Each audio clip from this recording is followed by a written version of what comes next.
سبحان من شهدت بوحدته الورى رب تعالى لا إله سواه.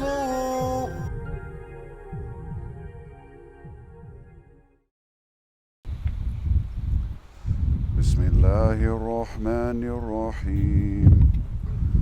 سبح اسم ربك الأعلى الذي خلق فسوى والذي قدر فهدى والذي أخرج المرعى فجعله غثاء أحوى سنقرئك فلا تنسى إلا ما شاء الله إنه يعلم الجهر وما يخفى ونيسرك لليسرى فذكر إن نفعت الذكرى سيذكر من يخشى. Assalamu alaikum. Hello and welcome again to our program Path to Guidance.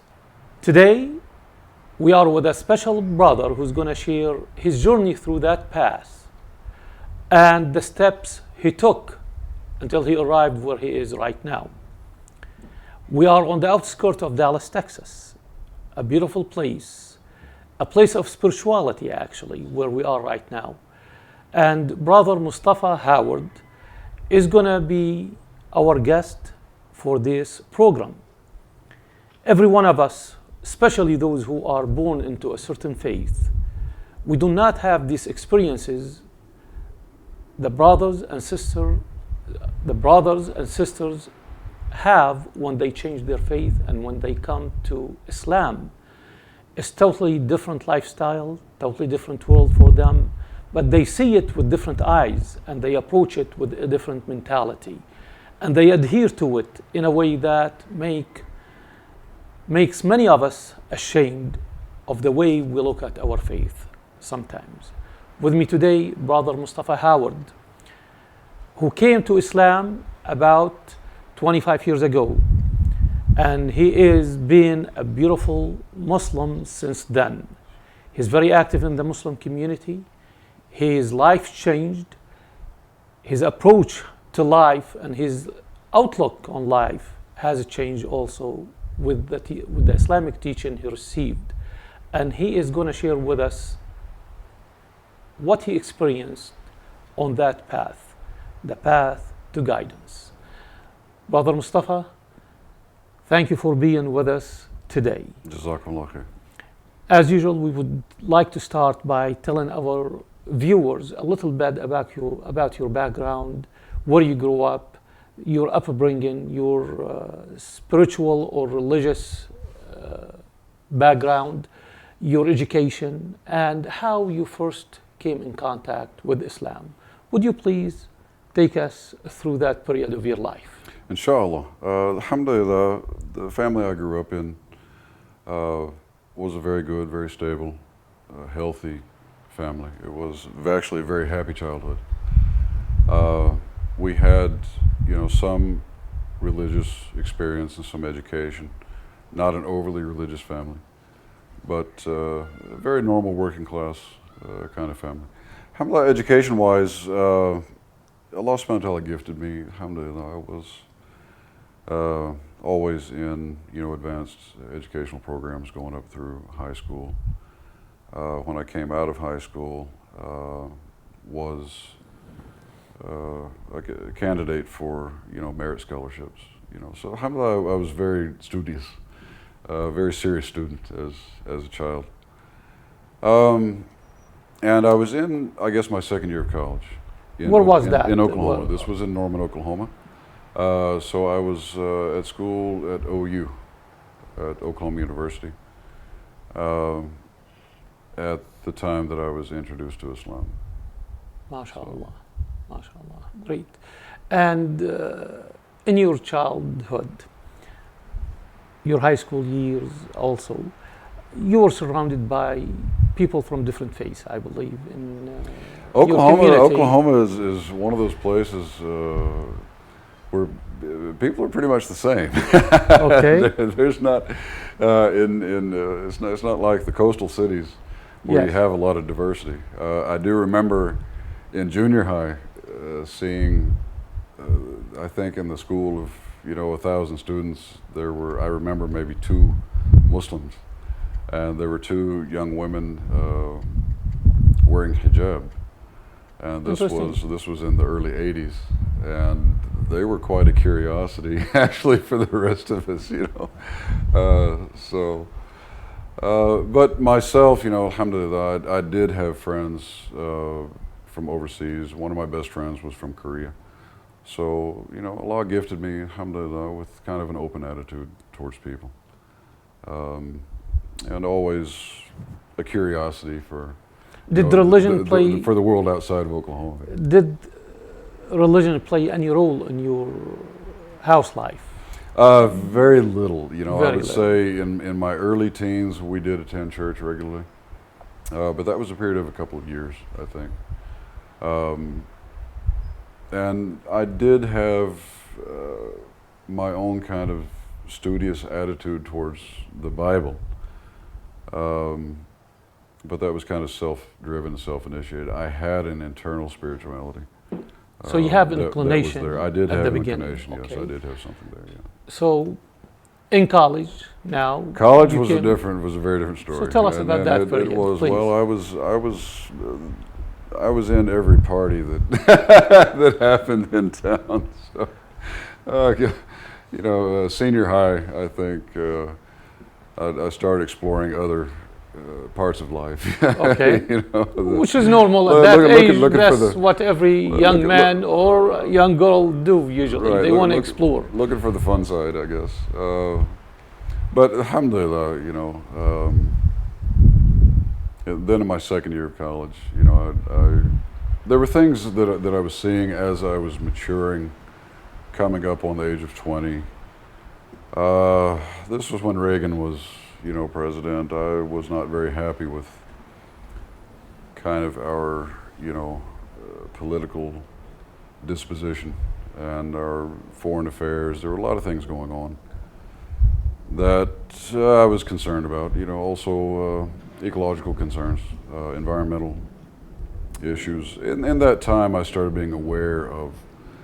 So you were involved politically. I can't say I was involved. It was an awakening. It was kind of an awareness of, okay, my life really can't be just about me and how much money I'm going to make and what kind of house I'm going to live in.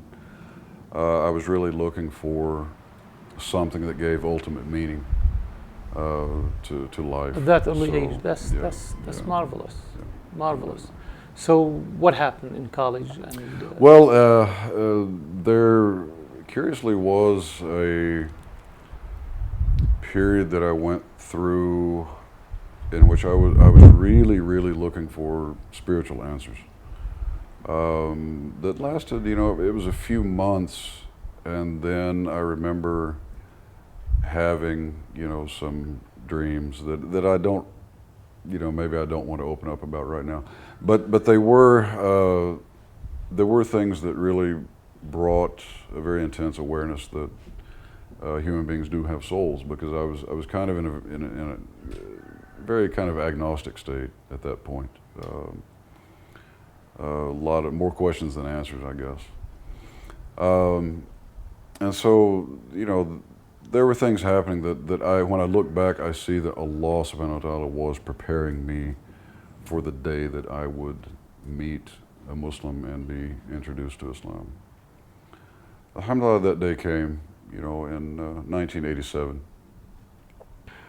tell us about that first initial contact and how did that happen? Yes. Well, this is an interesting story. This particular day. That's what this program is for. Absolutely. This particular day,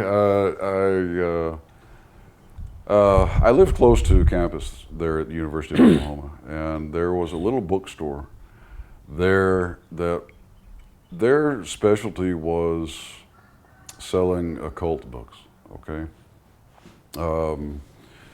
More, I think, kind of, Wiccan, kind of pagan beliefs of, worshiping nature and the planets and, this kind of issues that And I don't know how popular the store was, and I don't know how long they lasted, but I had just stepped in just to see, okay, what's going on in here. And on that day, actually, then I was going back home, and I passed by a masjid. There was a small masjid there on campus. I didn't know what it was.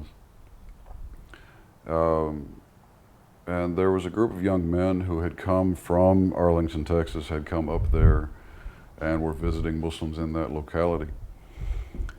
And Allah inspired one young man from Egypt, very beautiful, very, very kind young man.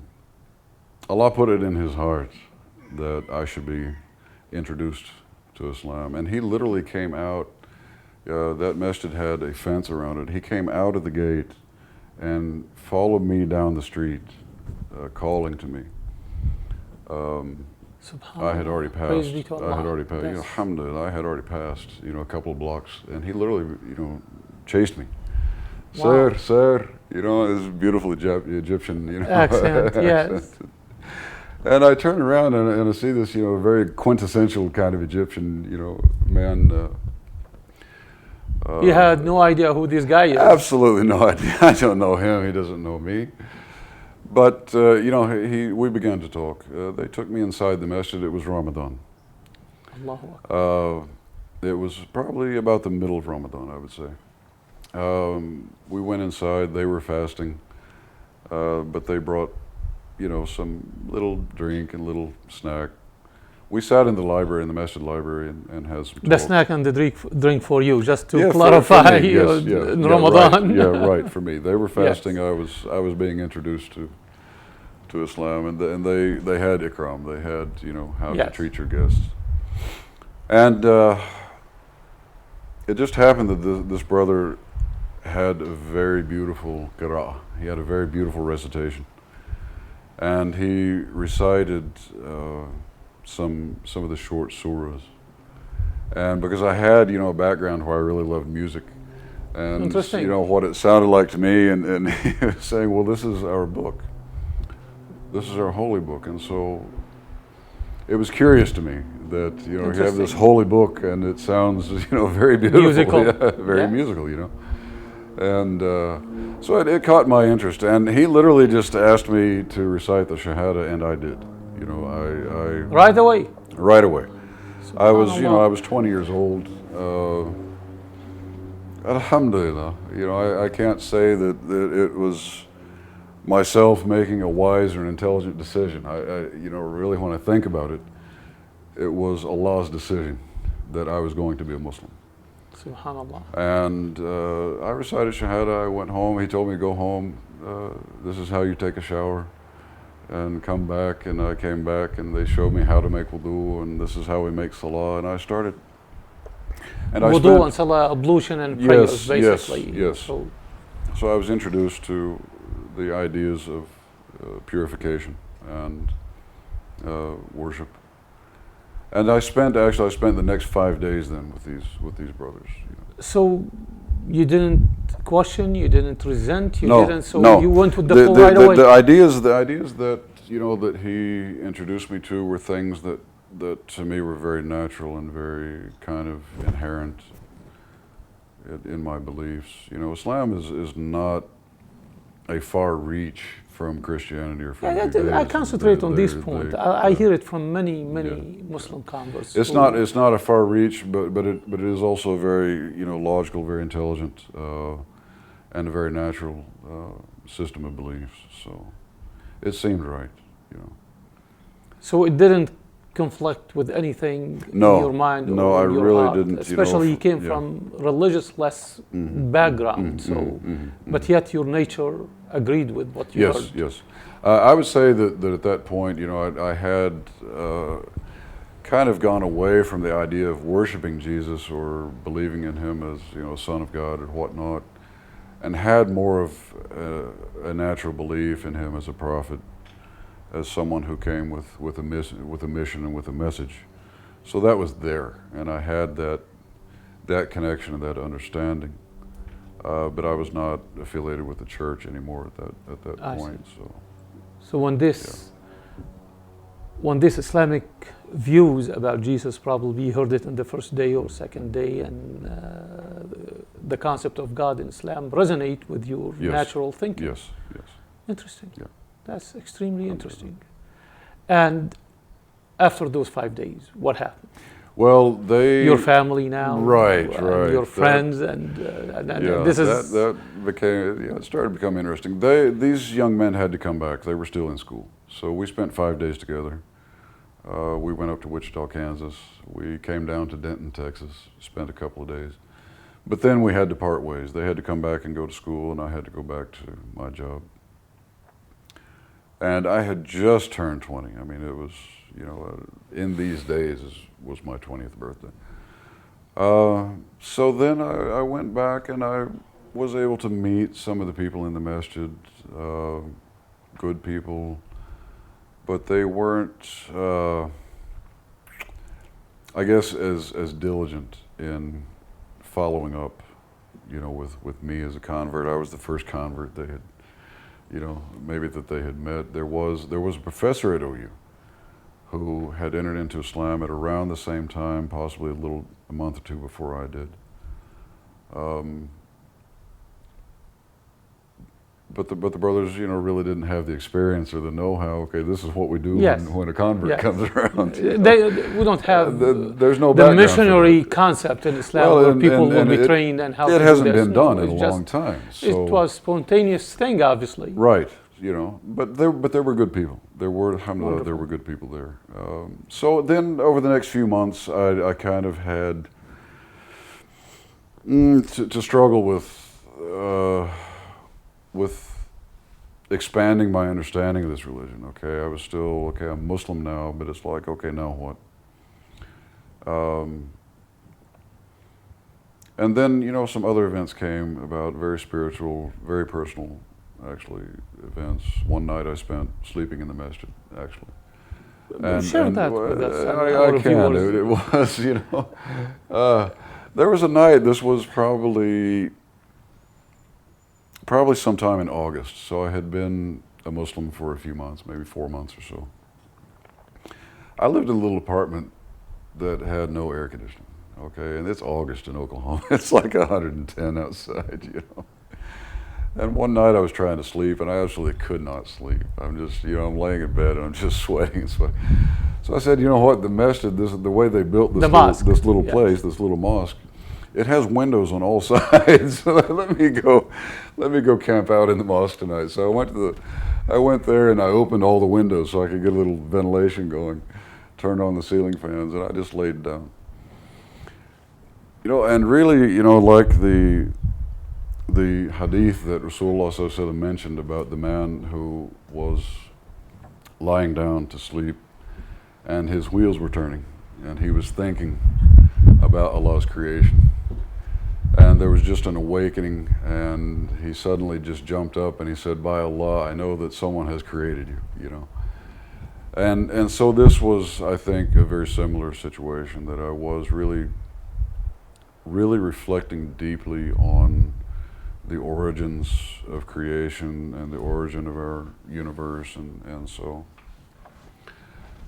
And it was like Allah again threw the door open and light just started shining in. And I literally, it was probably 3 or 4 o'clock in the morning, and I had not slept, and I just jumped up, I turned the lights on, and I went and grabbed the Quran.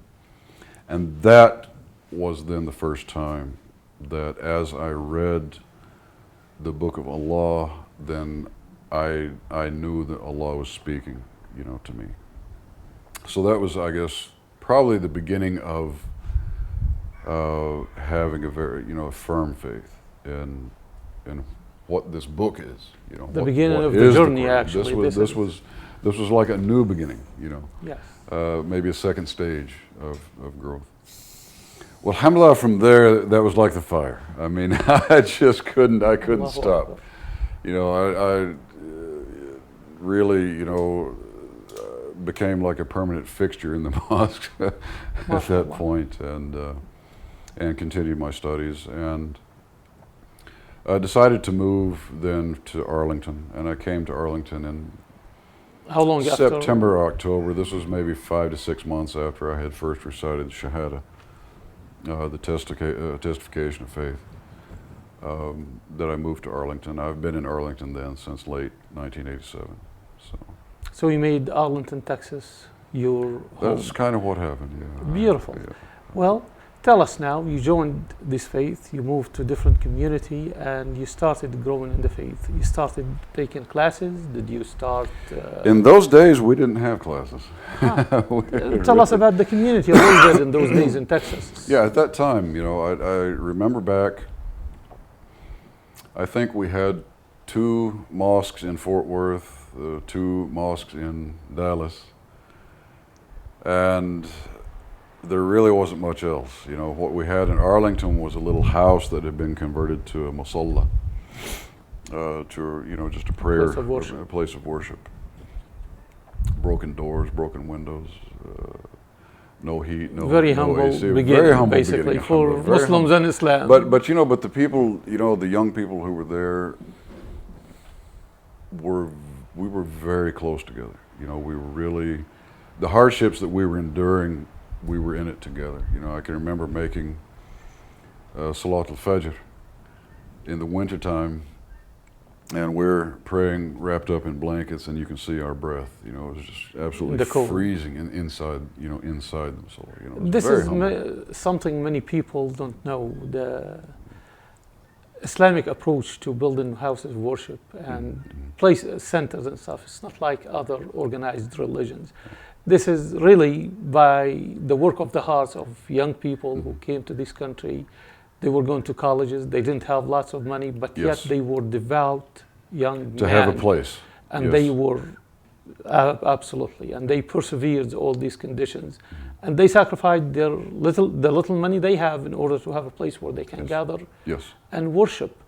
You don't see that in many religions around here. How did that affect you, affect your attitude toward Islam? Young people, well, and yet they have this, if you want to call it this, not jealousy, seriousness about their faith.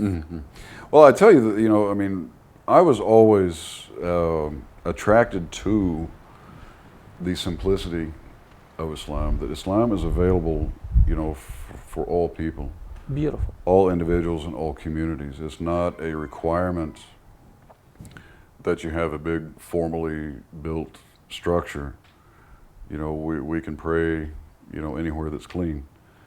And it was honestly attractive to me that, you know, our Prophet, the best of all creation, you know, but he ate, you know, sitting on the floor. And you know, that simplicity to me was actually very attractive. And I get a little nervous, a little shy in these very elaborate mosques that are built nowadays, you know, because I had a different background, you know, different introduction. I see. Yeah. I want to see your family reaction now, your friends' reaction. Was there any resentment? Oh, it was, you know, in those days, you know, if you just say Islam, no, they had no idea what is Islam, what is Muslim. No, they had no clue. They just basically think, well, he's lost his mind and he's gone. It's a phase. And he's gone now, you know, or maybe he's passing through a phase. But there were,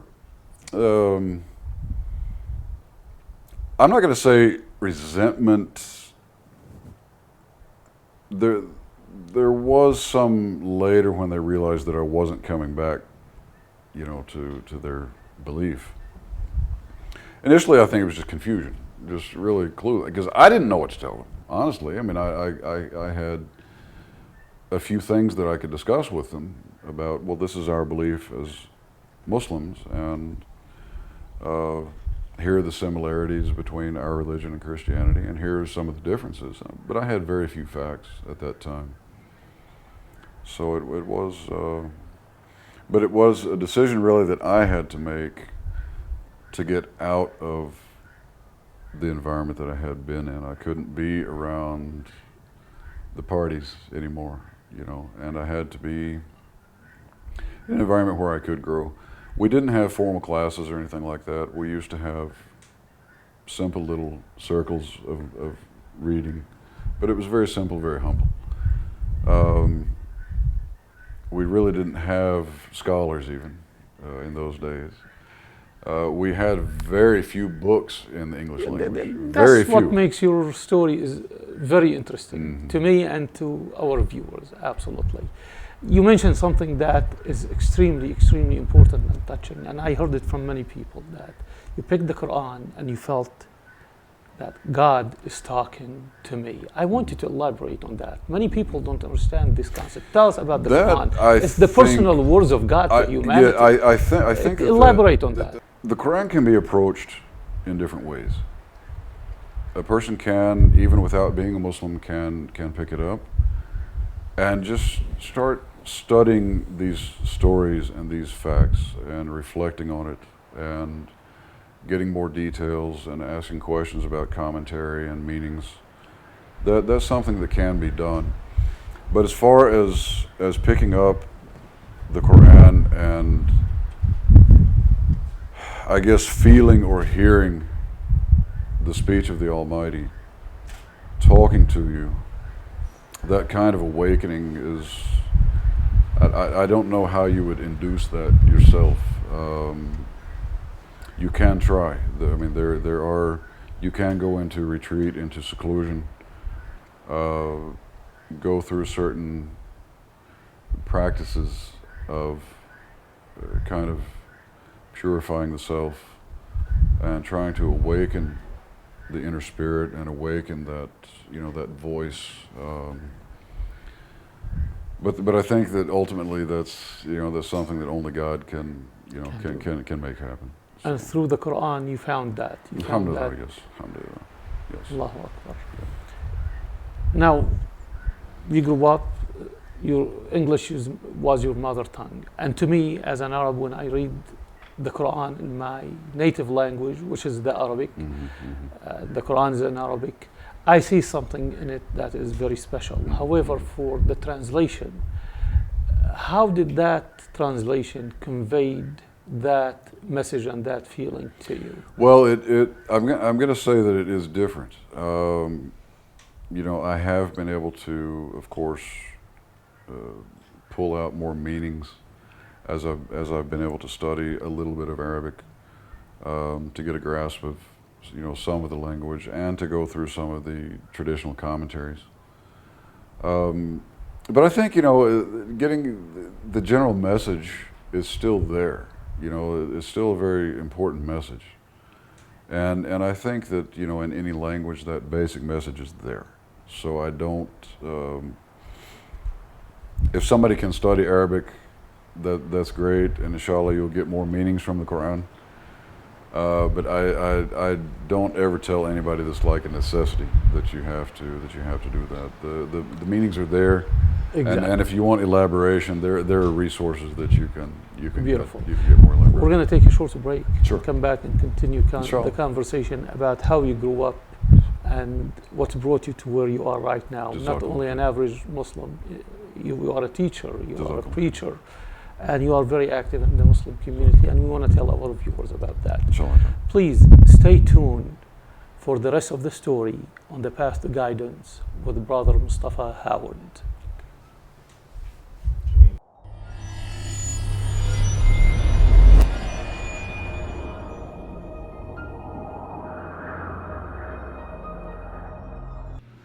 يا أيها الذين آمنوا كونوا قوامين بالقسط شهداء لله ولو على أنفسكم أو الوالدين والأقربين. Allah subhanahu wa ta'ala has given us the order in His book, O you who have believed, be persistently standing firm in justice, witnesses for Allah, even if it is against yourselves or your parents or your relatives. Allahumma ighfir lil muslimeen wal muslimat wal mu'mineen wal mu'minat الأحياء منهم والأموات. اللهم اهدنا فيمن هديت وعافينا فيمن عافيت وتولنا فيمن توليت وبارك لنا فيما أعطيت وقين شر ما قضيت فإنك تقضي ولا يقضى عليك إنه لا يذل من واليت ولا يعز من عاديت تبارك ربنا وتعاليت اللهم صل على محمد وعلى آل محمد كما صليت على إبراهيم وعلى آل إبراهيم اللهم بارك على محمد وعلى آل محمد كما باركت على إبراهيم وعلى آل إبراهيم في العالمين إنك حميد مجيد. My dear brothers and sisters, let us worship Allah subhanahu wa ta'ala, who is our generous creator. Aqim as-salah.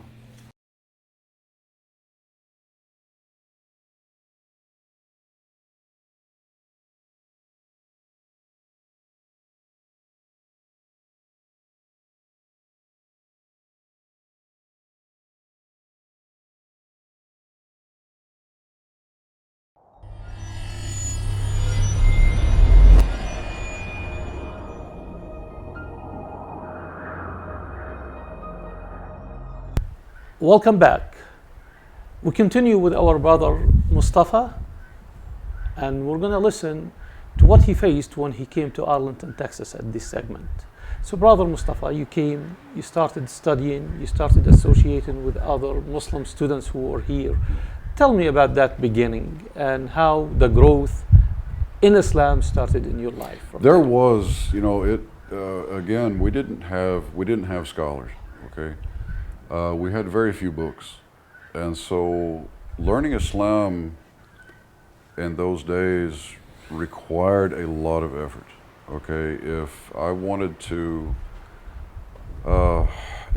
just to meet another convert, I would have to drive several hours away. I used to drive to Houston just to meet, and there were a few convert brothers down there that I knew.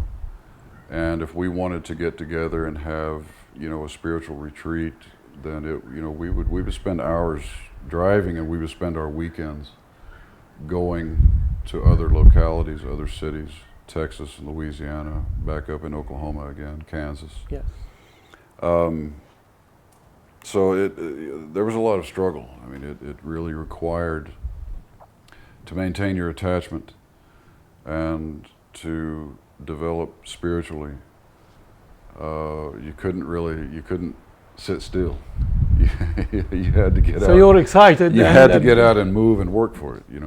We had, I can remember driving from Arlington, Texas to Toronto, Canada. Wow. I can remember driving to Richmond, Virginia. What did you do there? We had, these were gatherings, weekend gatherings that we would join just to maintain our spirituality, to be around other active Muslims, preachers, Muslim preachers. Yes. The people who are concerned in dawah, whether inviting non-Muslims into Islam or just reminding our Muslim brothers and sisters about our obligations. Okay.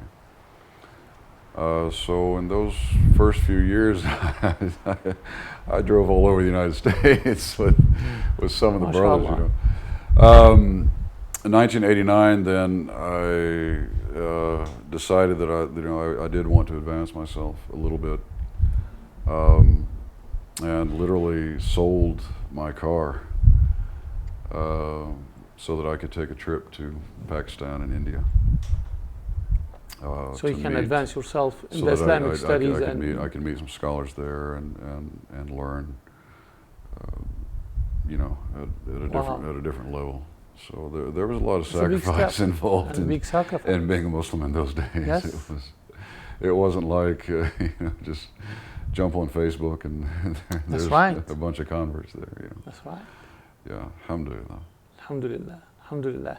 And then you went back to college I think it was 1991 or 92, I believe, when I did go back and finish my degree, and I just transferred to UTA. So, yeah. and you finished college and you started now being more active in the community. No, at that, I know you honestly, preach, at that and point, I know yeah, you teach. Yeah. Tell us about what got you there. How Yeah. did you get there? How Well, when you share your faith I with tell you Muslims that- and non-Muslims. Right. Tell us about this. Well, there were, there's another story to be told there that, then finally after being a Muslim for 7 years, I had to seek marriage. Yes. That was a struggle. In those days there was no internet, marriage service or anything like that. And you're looking for a Muslim Absolutely. woman to yes, marry. absolutely. And wanting to get that, the personal life established. You can be a preacher, you can be someone who's ascetic and has detached from worldly life, but you still have to live like a That's human right. being. Yes. So trying to resolve matters of home ownership and retirement. Would like to be able to retire someday. Prophet's teaching, live like if you're going to live forever, and work, do good like if you're going to pass away tomorrow. Yes, So you can yes. meet your Creator Yes. ready for that. Ready. Yes. And if you stay longer, hey, you have to be ready for that too. Alhamdulillah, after marriage and working within my career at that time, once that was settled, then I did again start back into community work, visiting. Mostly I would spend daily visiting Muslims in the locality, knocking on doors, reminding to come to the masjid. Let's make some effort for our religion. Let's get out of the environment we're in, which is all about dollars and the bottom line. The materialistic The material life that is that we have to sucking everybody. we have yes. to we have to be in it, but we also have to get out of it. Right. And so that was our effort, was to try to get Muslims out of that daily routine for an hour or two a day, or for a weekend a month, or something So you like that. participated in reminding the Muslims about Yes. their duties, about their obligations, about their relationship with And God. the spiritual life. How did yes. that go, and how did that affect Well, you personally? it's a very beautiful effort to be in, and it is. You do get some positive results, but you also do get. You encounter the apathy that exists in a lot of people. Just very, very hard to kind of break through, to get someone's attention, to kind of get them to get out and make some effort for their own, for their own benefit. It's with the distractions of life, it's not easy. It is not easy. You can visit But it's someone. very rewarding. It's very rewarding, inshallah. But you can visit someone many times before they start to respond, and you can visit someone many times and they may never, they may never respond. Well, it's not our job to bring them. It's not our job to get To get the result that they responded or not. The job is just to deliver the message. Correct, Just to deliver the message. Tell me about some of the obstacles, some of the positive things also. The community was welcoming community, the obstacles you faced. Being a Muslim, that means you adopted a totally new lifestyle. How did that affect your relationships, your connections, your friendships, and the new life you found? How much comfort you found in it? Well, it does need to be understood that, and it's not for all converts, but for a lot of converts. You may, after coming into Islam, you may have problems in your family relationships.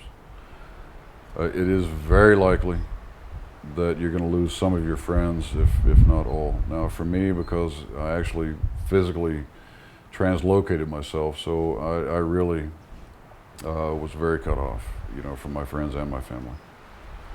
And you can also kind of lose your place in society. You know, you're in a different world. You know, you're experiencing a different worldview. You've got a different set of goals and objectives. You have, you know, a reality that the spiritual reality, the reality of the hereafter. These are things that are outside of our mundane life, and you don't hear people talking about this in the corner coffee shop, you know, here in the United States. So you can be very isolated. You can be just kind of living in your own world. But now, alhamdulillah, with the Muslims, alhamdulillah, I had very good people around. You know, I mean, the best Muslims in the community were around me. But I would say that there's a tremendous amount of work that needs to be done, because I was a young man really not understanding all of the changes that I was going through myself. I can only look back on it, okay? And kind of not understanding that I still needed to establish myself in my worldly life. I was all committed to the spiritual. I see. You know, so you lost balance, basically. And this is very important to share with people. Absolutely. I mean, it's very important. This religion is about balance, actually. You don't need to neglect your own future. Absolutely. You know, that, okay, I'm going to get older. I'm going to need to get married one day, and I need some help from my community to make that happen. I'm going to want one day, hopefully, to own a home. This is something that's sometimes forgotten, but you do want to one day, as you get older, you know, you're probably going to come to a day where you can't work anymore, or you can't work the way you used to. You need to not forget your future, you know. True. Career, you know, establishing yourself, and preparing for the advanced stages of life. But also, you know, having that stability. I'm not saying that we need riches to be good Muslims or to help Islam. There's so many ways of helping Islam. But you do need your stability. True. And that can be very challenging, very difficult when you have, you know, you've lost your own, you're as an American, you're not a part of your own clan anymore. You lost your old world, and now you are in a new world. Well, you're trying to find yourself in a different clan. You know, right. This is a different tribe, you know. True.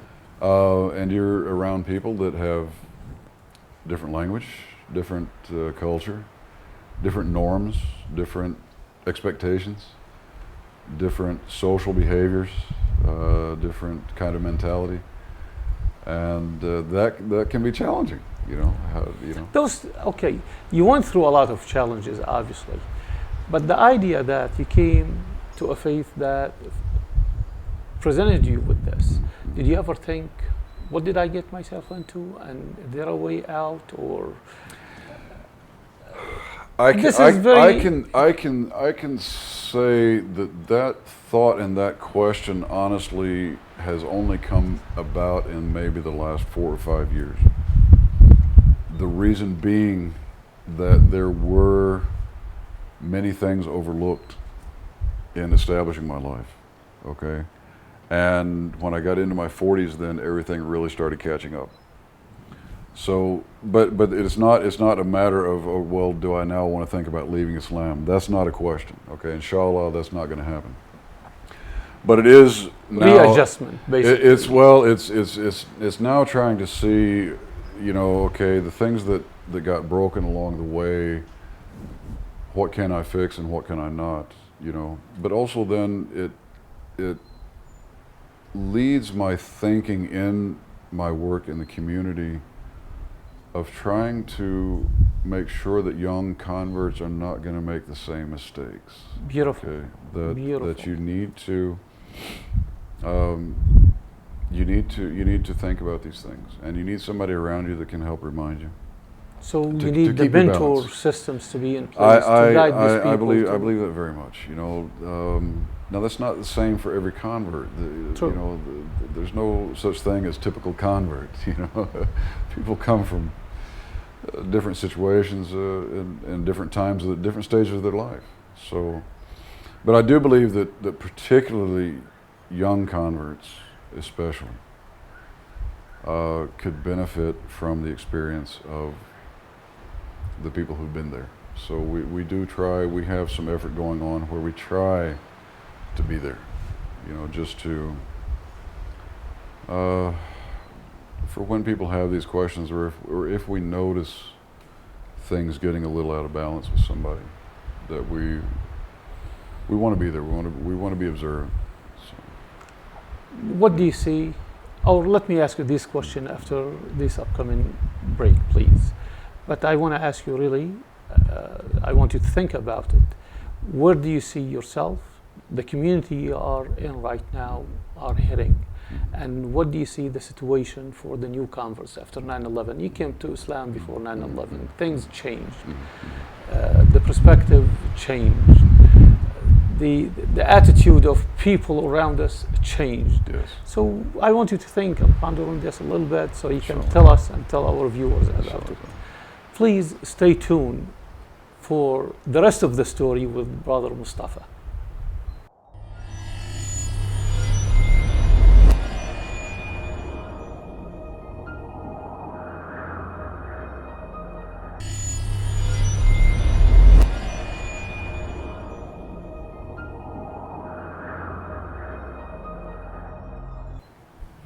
Welcome back.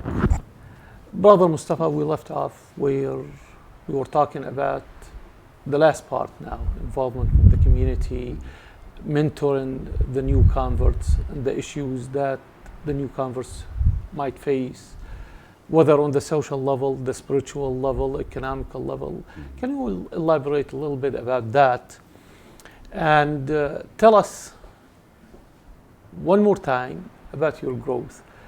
We mentioned you preach in the Muslim community, and you teach, and you go visit people and talk to them about Islam.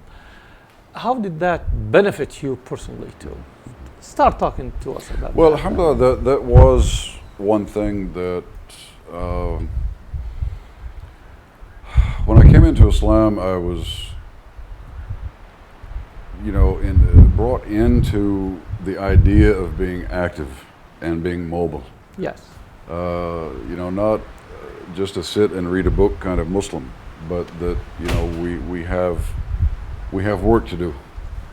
Alhamdulillah, you know, I feel this is a huge gift from Allah to have, you know, that approach, and that's something that's always stuck with me until today. But you know, things changed. You know, 9/11 did bring about, you know, there's something commonly referred to as the 9/11 converts. You know, bad advertising is still advertising. You know? That's right. People started asking questions and searching. Well, alhamdulillah, there's so many very good people have come to Islam through these, you know, tragic events. Alhamdulillah, that was something actually just in the last year or so, year and a half, because I had been kind of in my own corner of the world, really was not aware of how many converts there are. And you know, we've got just in our Facebook group here, just from the DFW area, we've got well over 100 converts, you know. So things have changed, you know. Some things This is to confirm to people that Islam is not something you force on anybody. No, absolutely. Most not. of these people came to Islam just like you did. Out of their own by curiosity, or their own will and their own choice, and they found a spiritual home, and contrary to the propaganda belief. And that's just it. They were Yes. able to, okay, the propaganda, the events that were going on, it sparked their curiosity, but then they started doing their own research and their own, you know, their own exploration. Alhamdulillah, they eventually ended up believing that Islam is the right faith for them. Beautiful. Yeah. Now there is, you know, there have been changes. You know, when I entered Islam, we had our difficulties. You know, we didn't have the availability of knowledge. Now converts can sign up for full-time, full-blown Islamic studies online, or you can go down to your neighborhood mosque and, That's and right. learn Islam inside out. That's You know, right. alhamdulillah, we didn't have that. But they do have other challenges. You know, there's a lot of negativity in the public out there that they have to deal with. You know, young women who decide to wear hijab, they get their looks and they get, you know, some negative words here and there. You know, so there have been some changes. There have been some Very good, some bad. Okay. Well, we're going to close with this. What do you have to say to non-Muslims who are watching, or the Muslims who are not so much into their deen and their faith?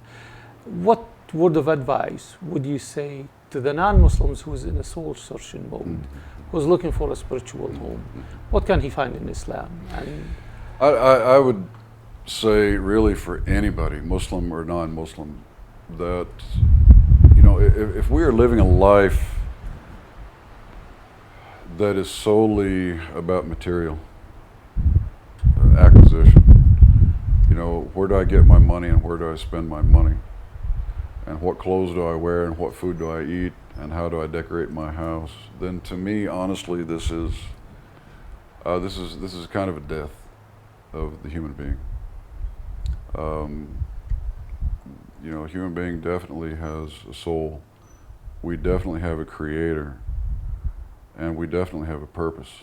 And we have actually a very short time in this life to do that searching, to find out what is that purpose and what is the truth and what is, you know, between the hype and all the discussions and confusion, where, you know, where can I find real answers? You know, that's I would encourage anyone to pursue that, you know, as soon as you can.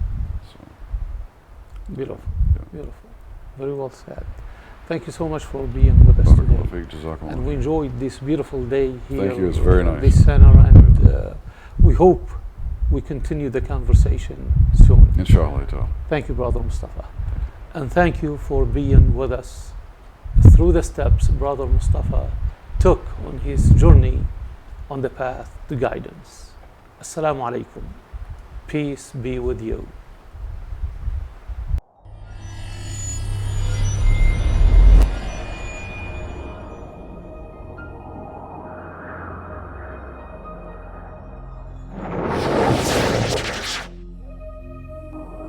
سبحان من تعن الوجوه لجوده وله سجود أوجه وجباه سبحان من شهدت بوحده